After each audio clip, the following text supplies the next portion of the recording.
पूर्व प्रसंग में वर्णन किए,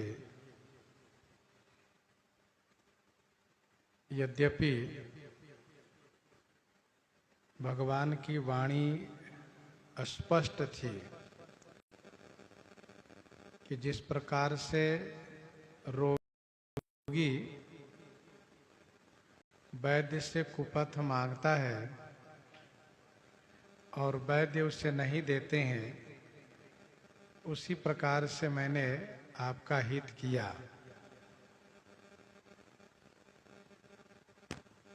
परंतु माया के विवश होने के कारण देवर्षि नारद जी मूढ़ हो गए हैं, इसलिए समझ नहीं पाए। ऋषिराज देवर्षि नारद जी तुरंत स्वयंवर भूमि की ओर प्रस्थान किए। स्वयंवर भूमि में सब राजा लोग आ चुके हैं। कन्या के आगमन का समय हो चुका है।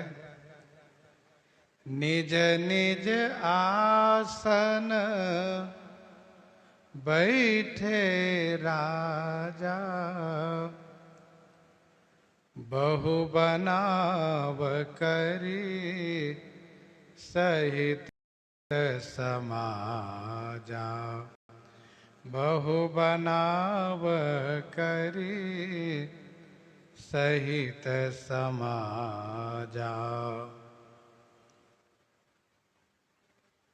राजा लोग अपने अपने आसन पर बहुत से बनाव करके समाज के सहित बैठे हुए हैं।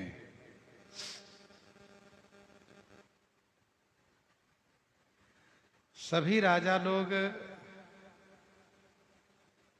श्रृंगार किए हुए हैं,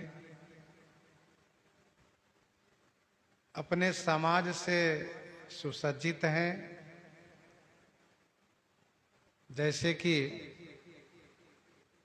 मंत्री है, मुख्य रूप से अंगरक्षक हैं और सेवक लोग हैं,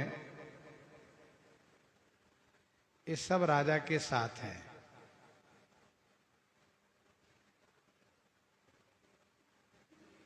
गीतावली बालकांड 82 पद में गोस्वामी जी ने लिखा है, राजा रंग भूमि सब बैठे जाई जाई के। तो ये राजा लोग सब रंगभूमि में उपस्थित हो चुके हैं। उनके बनाव और समाज से उनके वैभव का प्रदर्शन होता है।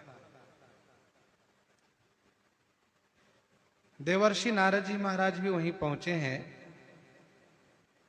मुनि मन हरस रूप अति मोरे, मोहित जी नहीं बरहि न भोरे। मुनि मन हरस रूप अति मोरे। मुनि के मन में हर्ष है, यह जान करके कि मोरे अति रूप, मेरे पास अतिशय रूप है, अतिशय सौंदर्य है। मोहित जी आनहि बरहि न भोरे। मोहित जी अर्थात मुझे छोड़ करके आनहि माने दूसरे वर को, भोरे माने भूल कर भी वरण नहीं करेंगे।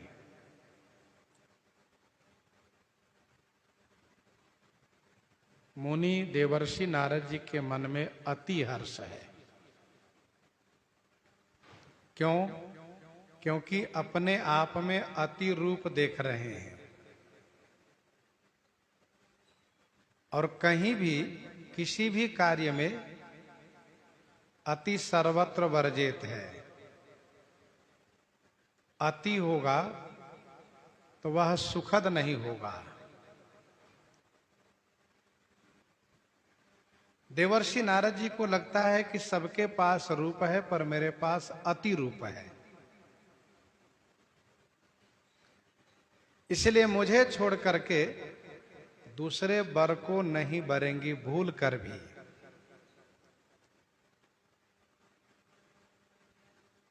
गोस्वामी जी कहते हैं, मुनि हित कारण कृपा निधाना, दीन कुरूप न जाई बखाना। मुनि हित कारण कृपा निधाना, दीन कुरूप न जाई बखाना। मुनि हित माने मुनि के हित के लिए, कृपा निधान मुनि देवर्षि नारद जी के हित के लिए कृपा निधान श्री ठाकुर जी दीन कुरूप न जाई बखाना। देवर्षि नारद जी को कुरूप प्रदान किए हैं, उस कुरूप का बखान नहीं किया जा सकता।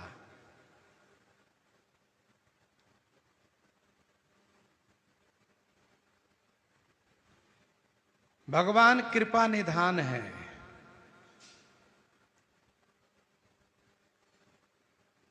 कुछ क्षण के लिए कुरूप दे करके बहुत बड़े बंधन से बचा लिए, अथवा यूं कहिए कि बहुत बड़े संकट से बचा लिए।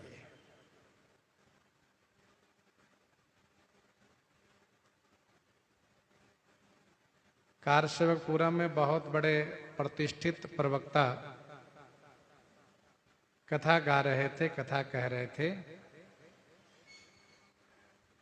उन्होंने उस मंच से कहा, अब जबकि और कोई वक्ता कहे तो कहेंगे देखो इस तरह से बोलते हैं, लेकिन वे गृहस्थ आश्रम में रहने वाले वक्ता और बहुत बड़े प्रतिष्ठित जाने माने वक्ता, वे कह रहे थे कि जब कोई विवाह करने जाता है तो मैं ही प्रार्थना करता हूं, संकट ते हनुमान बचावे। तो यहां पर देवर्षि नारद जी को कुछ क्षण के लिए कुरूप दे करके इनको बहुत बड़े संकट से बचा लिए। मुनिहित कारण कृपा निधाना, माया से मुक्त होने के बाद जब भगवान श्री रामचंद्र जी से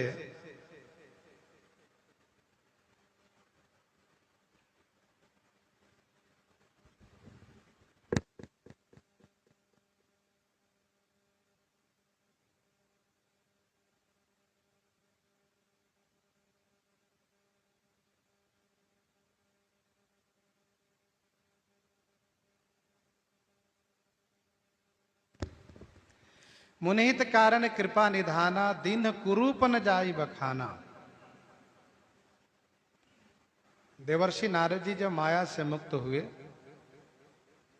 और भगवान श्री रामचंद्र जी से उन्होंने इस संदर्भ में प्रश्न किया, पूछा, राम जब ही प्रेरव निज माया, मोहेव मोहि सुनहु रघुराया, तब विवाह में चाहूं किन्हा।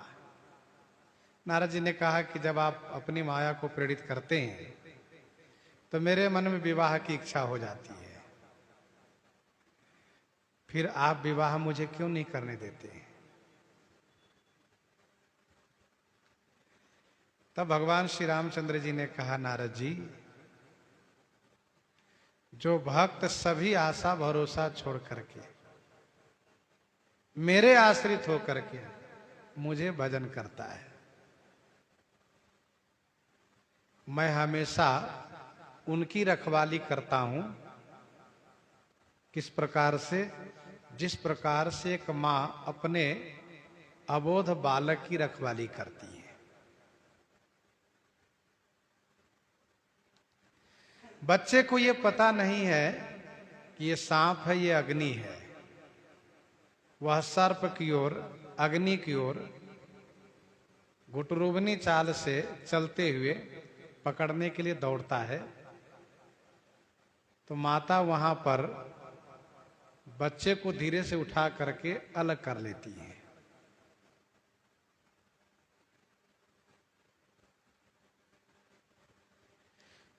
उसी प्रकार से मैं भी अपने भक्तों की रक्षा करता हूं नारद जी।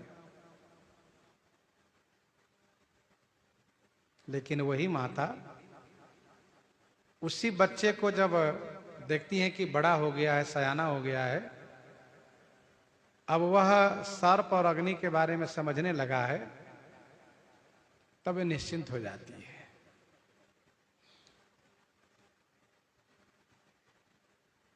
ज्ञानी मेरा बड़ा पुत्र है और उपासक मेरा छोटा पुत्र है।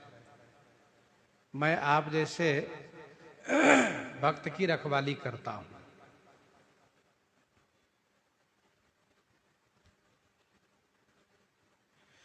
फिर इसके बाद ठाकुर जी ने देवर्षि नारद जी जैसे संत के जीवन में नारी कितना हानिकारक है उसको पूरे दोहा भर वर्णन करते हैं। और इसके बाद नारद जी को इतनी खुशी होती है,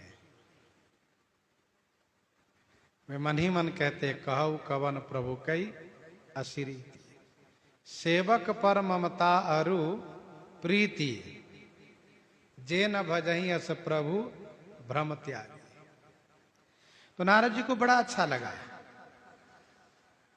वही रोगी जब रोग से मुक्त हो जाता है तो वैद्य को धन्यवाद करता है, आपने बहुत अच्छा किया कि कुपथ नहीं दिया, नहीं तो हम आपके सामने आज इस प्रकार से खड़े भी नहीं हो पाते, आपसे बात भी नहीं कर पाते। लेकिन तत्काल में उस रोगी को तो बहुत बुरा लगता है कि बताओ, सबसे मेरा दुश्मन कोई और है, सबसे मेरा कोई बड़ा दुश्मन है तो ये वैद्य है। बताओ, खाने को नहीं देता है। तो मुनिहित कारण कृपा निधाना, दिन कुरूप न जाई बखाना। कुरूप क्या दिए हैं? अभी कवि कहते हैं कि बखान नहीं किया जा सकता है। सो चरित्र लखी काहू न पावा, नारद जानी सबहि सिर नावा। सो चरित्र लखी काहू न पावा। सो चरित्र लखी काहू न पावा। सो चरित्र माने उस चरित्र को, काहू न लखी पावा, कोई नहीं लख पाए। किसी को समझ में नहीं आया ये हो क्या रहा है। नारद जानी सबहि सिर नावा। नारद जान करके सभी ने उनको प्रणाम किया।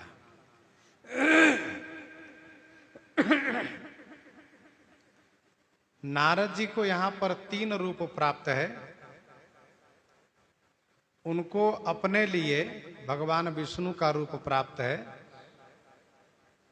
शिवगण और विश्वमोहिनी के लिए वानर रूप प्राप्त है, और बाकी लोगों के लिए नारद रूप ही है। सभी जब प्रणाम करने लगे तो नारद जी को बड़ी खुशी हुई। ये सब मुझे भगवान विष्णु जान करके प्रणाम कर रहे हैं। अथवा तो यूं कहिए कि सबसे अधिक सुंदर है, इसलिए प्रणाम कर रहे हैं।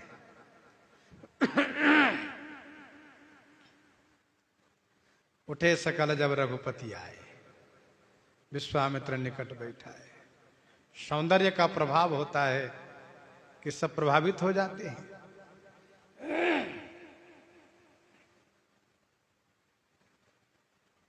गोस्वामी जी कहते हैं सभी ने नारद जान करके प्रणाम किया, भगवान जान के नहीं, सुंदर जान करके नहीं, नारद जान करके। लोगों ने यही समझा कि स्वयंवर भूमि के कौतुक देखने आए हैं। अब स्वयंवर भूमि में भी बाबा जा सकते हैं अपने चेले को आशीर्वाद देने के लिए, जैसे कि अपने शिष्यों के साथ महर्षि विश्वामित्र जी पधारे थे।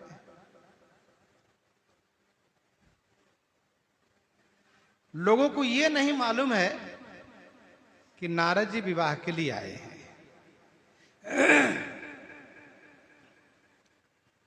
रहे तहां दुई रुद्रगण,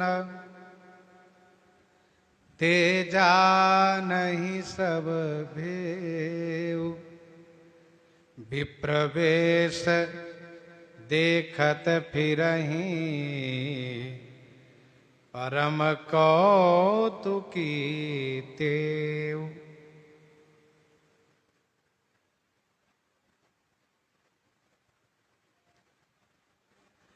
अद्भुत रामायण में एक विचित्र कथा है।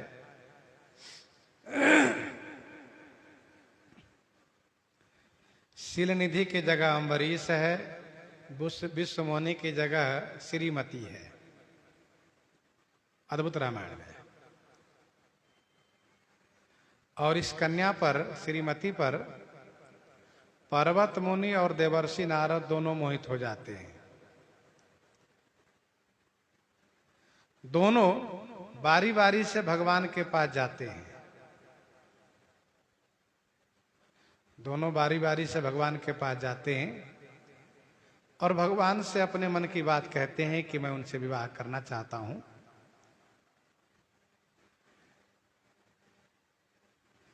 नारद जी पर्वत मुनि के लिए मांग करते हैं कि उनका मुंह बानर का कर दीजिए। और पर्वत मुनि जब भगवान से अपनी बात कहते हैं तो उनसे कहते हैं कि प्रभु नारद जी का मुंह लंगूर का कर दीजिए। और भगवान दोनों की इच्छा को रखते हैं और दोनों की इच्छा रखते हुए एक को बानर एक को लंगूर बना देते हैं। ये वहां की कथा की विचित्रता है। बाकी मोह की कथा वहां भी है। मानस जी में बड़ी मर्यादा के साथ और बहुत सुंदर तरीके से गोस्वामी जी कथा प्रस्तुत कर रहे हैं। किसी को यह नहीं पता है कि नारद जी बानर हैं। केवल उन्हीं को मालूम है जिनको भगवान आगे अपनी लीला में सम्मिलित करना चाहते हैं। रहे तहां दुई रुद्रगण,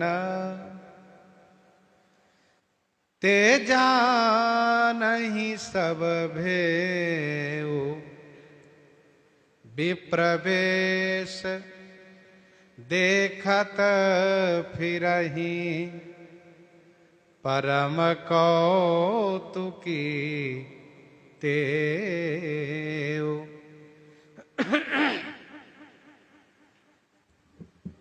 रहे तहां दो रुद्रगण, तहां माने वहां दो रुद्रगण थे, शिवगण। ते जानहि सब भेउ, वे सब भेद जानते हैं। विप्रवेश देखत फिरहीं, परम कौतुकी तेउ। ब्राह्मण ब्रह्मचारी के वेश में श्री नारद जी के साथ चल रहे हैं। गोस्वामी जी कहते तेउ माने वे भी परम कौतुकी है, वे भी परम कौतुकी है। वे भी साधारण नहीं है, परम कौतुकी है वे।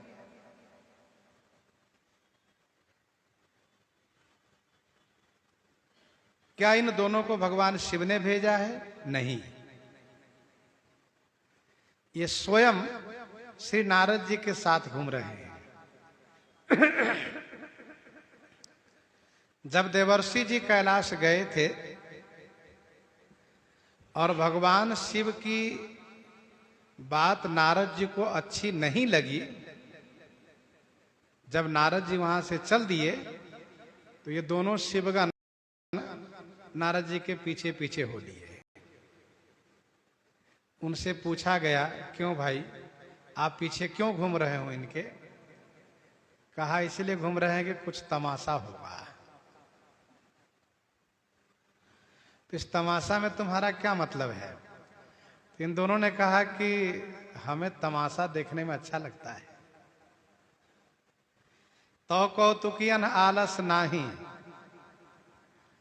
अब जिनको तमाशा प्रिय होता उनको आलस नहीं लगता है, उसको केवल मालूम हो जाना चाहिए कि आज दिन के 12 बजे अमुक जगह खेल होने वाला है। अब उस खेल में चाहे किसी की बेइज्जती हो, चाहे किसी का लाभ हो, किसी की हानि, उससे उसका मतलब नहीं है, बस खेल होने वाला है, वो पहुंच जाएगा। रात्रि में होने वाला तो रात्रि को पहुंच जाएगा, उसको फिर आलस नहीं होता है और भूख प्यास सब छोड़ देता है वो। तो ये दोनों शिवगण परम कौतुकियन है, ये परम कौतुकी है। वैसे है तो सब कौतुक ही कौतुक। मुनि कौतुकी नगर तही गयो, मुनिकर हित मम कौतुक होई। भगवान कौतुक, माया कौतुकी और नारद जी भी कौतुकी, और ये शिवगण कहते हैं, इनके लिए कहते हैं ये परम कौतुकी है। ये दोनों तब से साथ लगे हुए हैं। कुछ दूरी बना करके साथ लगे रहते, देखते रहते क्या होने वाला है, क्या हो रहा है। शिवगणों को ये पता है कि कुछ बड़ा खेल होगा, तो इस खेल को देखने के लिए साथ लगे। लेकिन इन दोनों को ये नहीं मालूम है कि इस खेल देखने में बहुत महंगा पड़ेगा। इस खेल देखने में बहुत महंगा पड़ेगा, ये इन दोनों को पता नहीं है।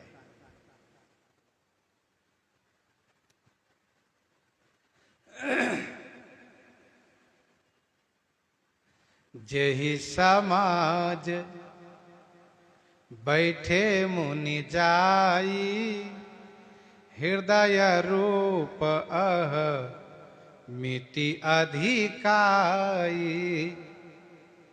जेहि समाज बैठे मुनि जाई, हृदय रूप अह मिति अधिकाई।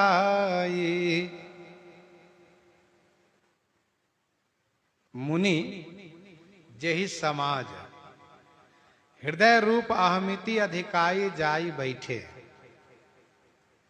मुनि देवर्षि नारद जी जिस समाज में अपने हृदय में रूप के प्रति अधिकाई, अहमिति माने अहंकार करके कि सबसे सुंदर मैं ही हूं, ऐसा अहंकार करके जाकर बैठे हुए हैं।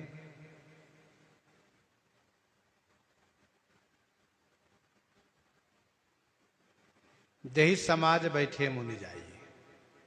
नारद जी ने यह जानकारी कर लिया है कि विश्व मोहिनी स्वयंवर भूमि में किधर से प्रवेश करेंगे। जिधर से प्रवेश करने वाली हैं वहीं पर जाकर के नारद जी बैठे, यह सोच करके कहीं ऐसा न हो कि मैं पीछे बैठा, किनारे बैठा और पहले ही कोई उनको भाग गए तो फिर तो मैं ऐसा ही रह जाऊंगा। इसीलिए जही समाज बैठे मुनि जाई, मुनि जिस समाज में जाकर के बैठे हैं उनके हृदय में अपने रूप के प्रति अत्यधिक अहंकार है। परंतु होगा यह कि जहां बैठे हैं उधर विश्वमोहिनी देखेंगी भी नहीं।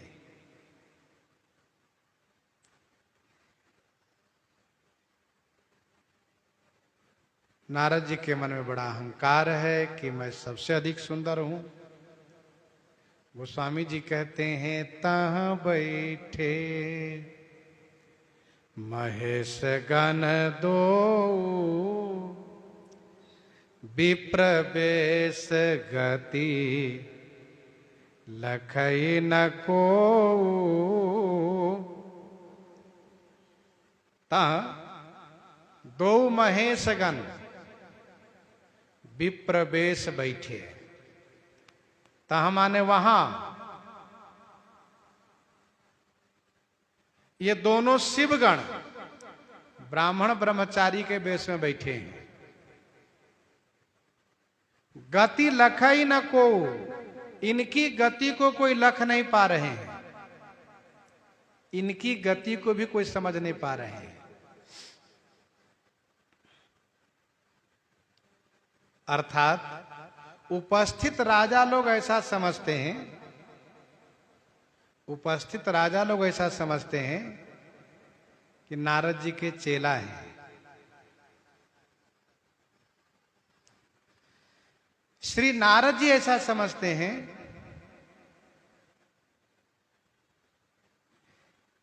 कि ये यही नगर के दोनों ब्रह्मचारी ब्राह्मण हैं।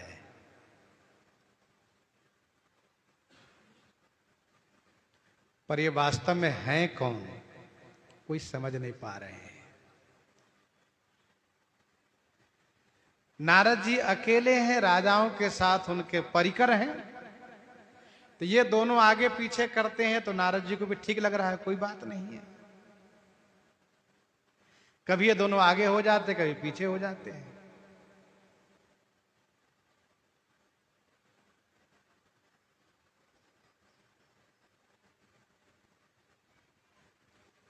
बाद में चल करके इन्होंने स्पष्ट किया, हरगन हमन विप्र मुनि राया, हम शिवगण नहीं है। सियाराम, हम शिवगण हैं, हम ब्राह्मण नहीं हैं। तो विप्र बेश गति लखई न कोई, कोई नहीं जान पाए। अच्छा, ये दोनों शांत भी नहीं बैठते हैं। ब्राह्मण ब्रह्मचारी बने हैं, चंचल है, आपस में कनाफूसी कर रहे हैं। नारद जी को सुना करके एक ने कहा, अरे भाई, हरि ने इनको बहुत अच्छी सुंदरता दी है। तो दूसरे ने कहा, अरे भाई, राजकुमारी जैसे देखेंगे वैसे तुरंत इन्हीं को माला पहनाएंगे। फिर पहले वाले बोलते, अरे भाई, राजकुमारी इनको देख करके जल जाएंगे,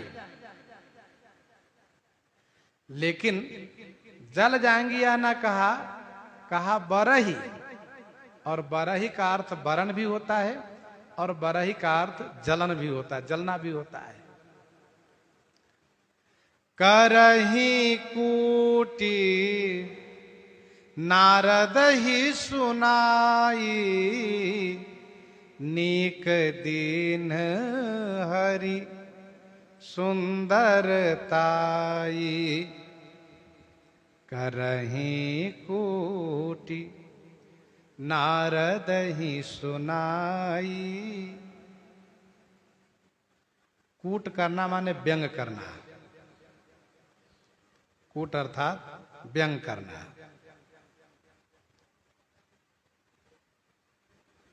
व्यंग करना कैसे होता है? जैसे कि अमुक व्यक्ति के बारे में जान रहे हैं, ये पढ़ा लिखा नहीं है, तो उसको व्यंग कैसे किया जाएगा? उसको व्यंग किया जाएगा। आइए आइए शास्त्री जी आइए, पंडित जी आइए। जान रहे कोरा मूर्ख है, फिर कहेंगे पंडित जी आइए, शास्त्री जी आइए। ये हो गया कूट करना। जैसे कि जान रहे हैं कि इनके पास नेत्र नहीं है, उनको कहना आइए आइए कमल नयन जी आइए, ये कूट करना होता है, मतलब विपरीत बोलना।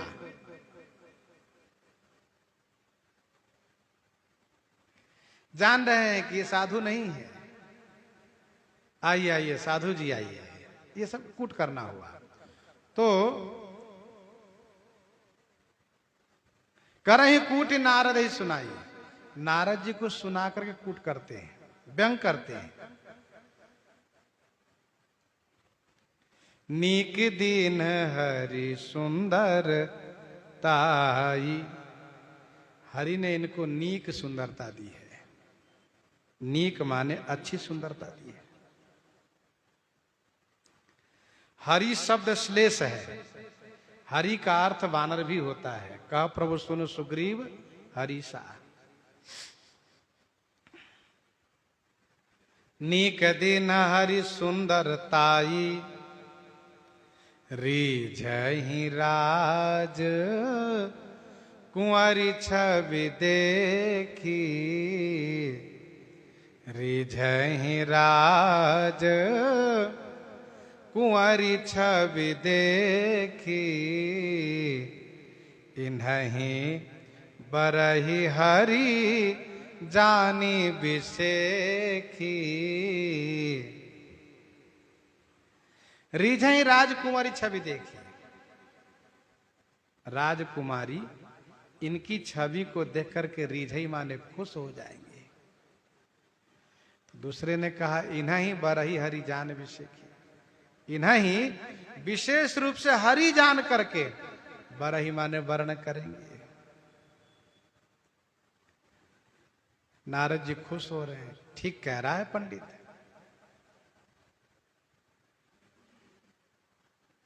रीझई राजकुमारी छवि देखी, राजकुमारी जैसे देखेंगे रीझ जाएंगे, वाह खूब सुंदर है। दूसरे ने कहा नहीं बरही हरि जान विषय की। तो बरही का अर्थ वरण करना और बरही माने जल उठना। दूसरे ने कहा जैसे इनको देखेंगे हरि जान करके, बरही माने जल भूनेंगे, बरही माने जल भूनेंगे, अर्थात जल जाएगी, हृदय में बड़ा रोष होगा उनको, जलने भूनने लगेगी।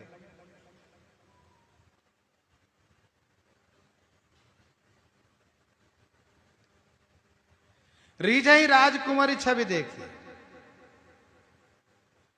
और हुआ भी यही कि राजकुमारी ने फिर इनकी ओर देखा भी नहीं। जही दिशि बैठे नारद फूली, सो दिशि तेहि न बिलो की भूली।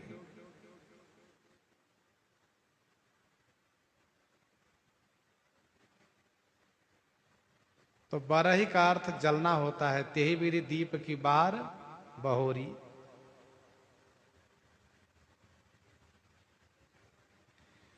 मुनि ही मोह मन हाथ पराए, मुनि ही मोह मन हाथ पराए, हंसहि शंभुगन अति सचुपाए। मुनि ही मोह मन हाथ पराए, हंसहि शंभुगन अति सचुपाए। मुनि ही मोह, मुनि ही देवर्षि नारद जी को मोह है। मन हाथ पराए, इनका मन पराए हाथ, पराए हाथ माने दूसरे के हाथ में। मुनि को मोह है, इनका मन दूसरे के हाथ में है, अर्थात इनका मन अपने पास है नहीं, मन है विश्वमोहिनी के हाथ में। हंसही शंभुगन अति सचुपाए, शंभुगन अति सचुपाए हंसही। शंभुगन माने शिवगन, अतिशय सचु पाए, सचु माने सुख पा करके, हंसही माने हंस रहे हैं। हंस रहे हैं अर्थात हंसी उड़ा रहे हैं। मुनि को मोह हो गया है, इनका मन इनके पास नहीं है, मन है दूसरे हाथ में। इनका मन मोहिनी पर आसक्त है। शिवगण हंस रहे हैं लेकिन इनको कोई फर्क नहीं पड़ रहा है। नारद जी सोचते हैं हम ऐसे हैं इसलिए तो खुश हो रहा है दोनों ब्रह्मचारी, और ये दोनों हंसी उड़ा रहे हैं।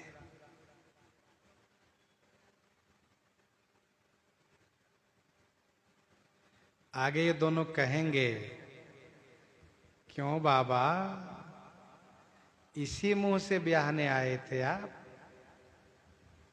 तब इन्होंने कहा, क्या हमारा मुंह सही नहीं है?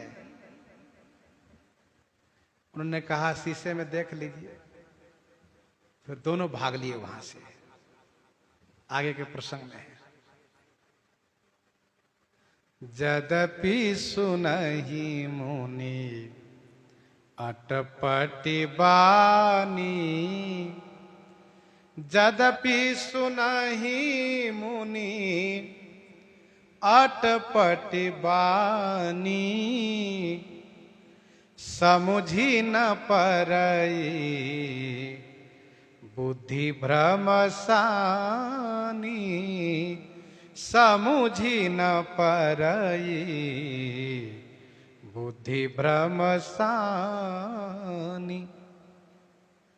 यद्यपि मुनि अटपटी वाणी सुन रहे हैं। अटपटी माने उटपटांग, उल्टी सीधी, टेढ़ी मेढ़ी। तो मुनि यद्यपि अटपटी बातें सुन रहे हैं लेकिन समझ नहीं पा रहे हैं। समुझी न परई, क्यों? बुद्धि भ्रमशानी, मन मोहिनी के हाथ में है, बुद्धि भ्रमित है, इसलिए बात समझ में नहीं आ रही है।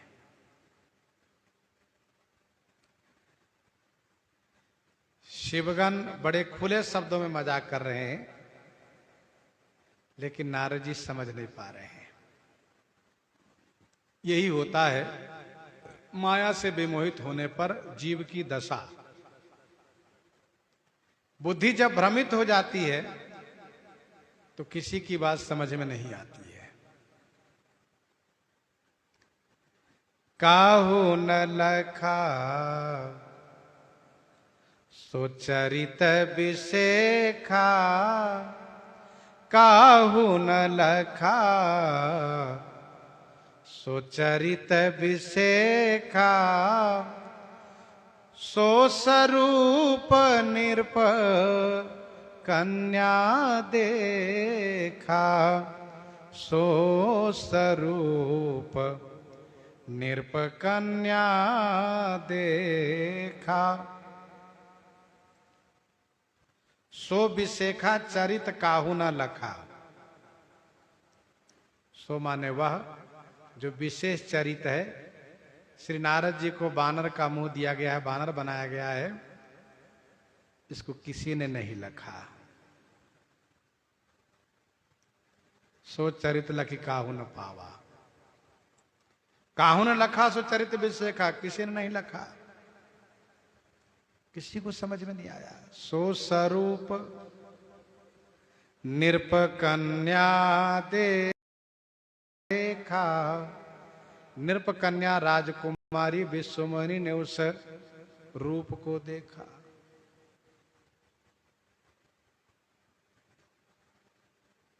जब आए थे हाथ देखने लगे तो देखते रह गए थे, और अब बानर बनकर के मुझसे ब्याहने आए हैं। मरकट बदन भयंकर देहि, मरकट बदन भयंकर देहि देखत हृदय क्रोध भाते ही देखत हृदय क्रोध भाते ही। मरकट बदन, मरकट माने बानर का मुख है, भयंकर देही माने उसका शरीर भयंकर है, उनका शरीर भयंकर है। देही माने शरीर, चोचन हमारी बिदारे से देही। तो मरकट बदन भयंकर देही, बदन माने मुख बानर का है, शरीर भयानक है। देखत हृदय क्रोध भाते ही, देखने के बाद डरी नहीं बल्कि क्रोधित हो गई। देखत हृदय क्रोध भाते ही, जब नारद जी का शरीर भयानक है डर जाना चाहिए, ये कौन आ गए। लेकिन ऐसा न होकर के उनको क्रोध हुआ। देखत हृदय क्रोध भाते ही, उनके हृदय में क्रोध हो गया।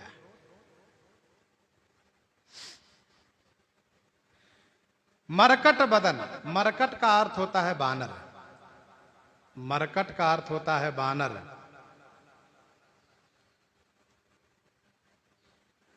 अर्थात जो मारते हो और काटते हो वह बानर। बानर मारता भी और काटता भी, इसलिए उसका नाम है मरकट।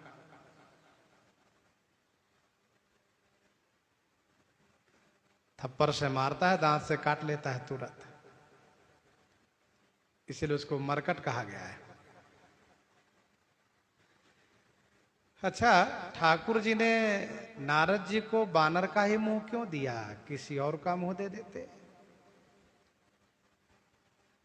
इसका समाधान यह है कि रावण ने वरदान मांगा है कि हम काहू के मरहि न मारे, बानर मनुज जाति दुई बारे।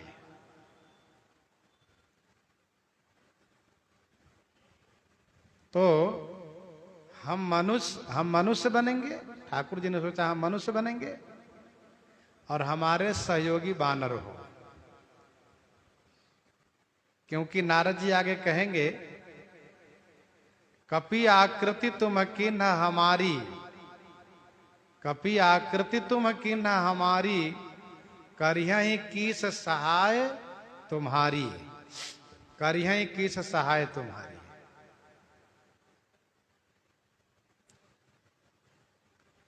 भयंकर देही, भयंकर शरीर देने का मतलब क्या हुआ। मुंह तो बानर का है ठीक है, पर शरीर भयानक क्यों। कहा भयानक शरीर इसलिए दिए कि आगे हमारी लीला में जो बानर आएंगे उन सबका शरीर भयानक हो। भयानक शरीर बानर का होगा तभी असुरों में भय उत्पन्न होगा, राक्षस लोग डरेंगे।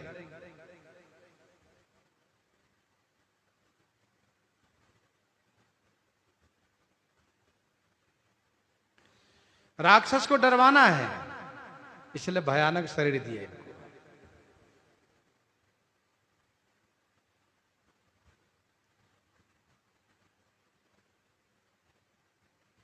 देखत हृदय क्रोध भाते ही,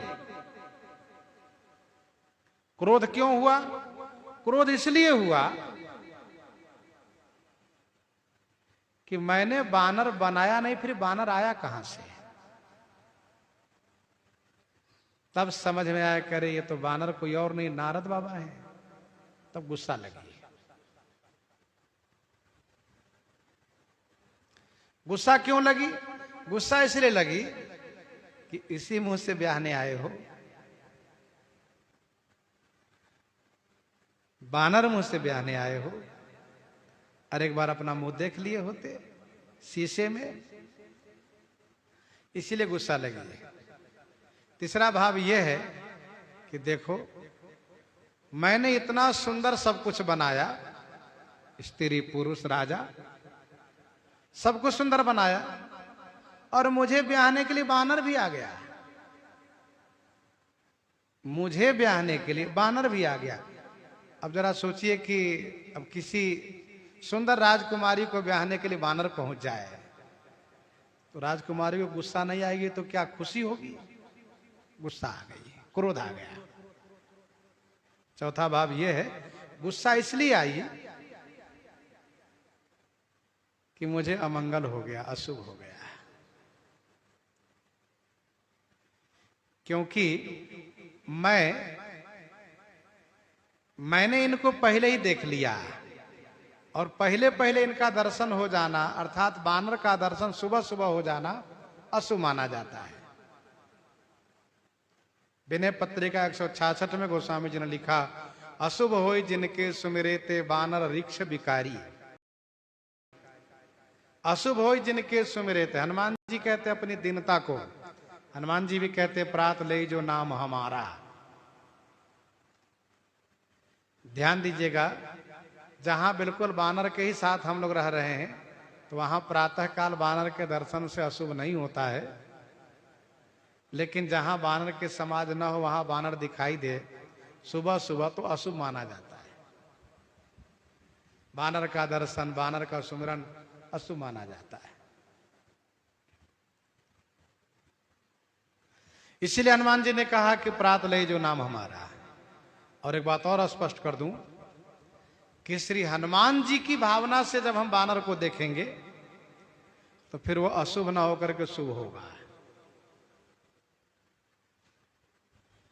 जैसे अमुक मनुष्य को देखने से अशुभ हो रहा है, लेकिन जब हम उसके प्रति भगवान की भावना कर लेंगे कि भगवान के रूप है तो फिर अशुभ ना होकर के शुभ हो जाएगा।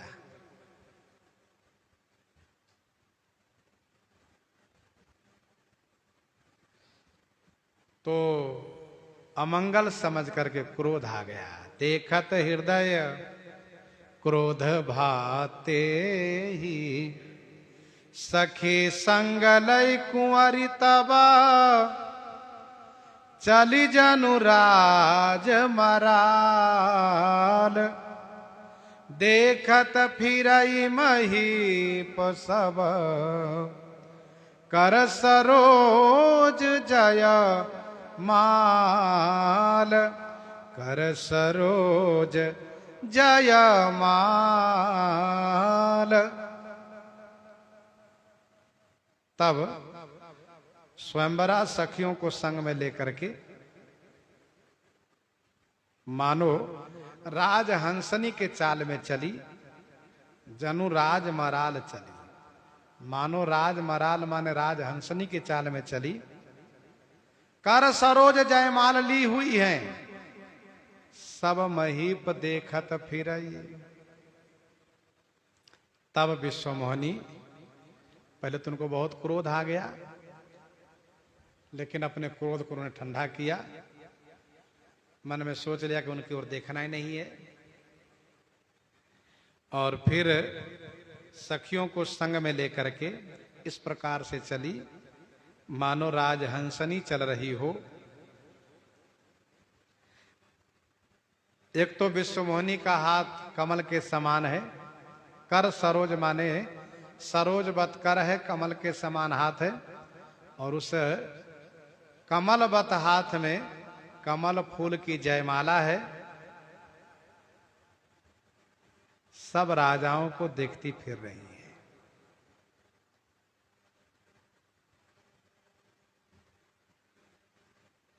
साथ में जो सखी होती हैं, यह वह सखी होती है जो राजाओं के परिचय से परिचित होती है और राजा के पास जाती हैं, राजा का परिचय देती हैं। अमुक देश के राजा हैं, इनका अमुक नाम है, इनका इतना वैभव है, इनका ऐसा परिवार है। अब आप चाहें तो इनको माला पहनावें, नहीं तो आदेश दें। तो फिर वह राजकुमारी आदेश करती है आगे बढ़ो। तो फिर सखी दूसरे राजा के पास जाती हैं। अब वो राजा गए, अब उस राजा का मतलब नहीं रहा। इस प्रकार से समूह राजा में घुमाया जाता है राजकुमारी को, जो उनको भाती है उन्हीं को माला पहनाती हैं। जिनके लिए माला लेकर घूम रही हैं वे अभी आए नहीं हैं। जो आए हैं उनमें से किसी को माला पहनाना नहीं है। राजकुमारी माला लेकर घूम रही हैं। प्रसंग को हम आप यहीं पर हृदयंगम करते हैं। आइए श्रवण करते हैं कुछ क्षण श्री भक्तमाल जी से भी।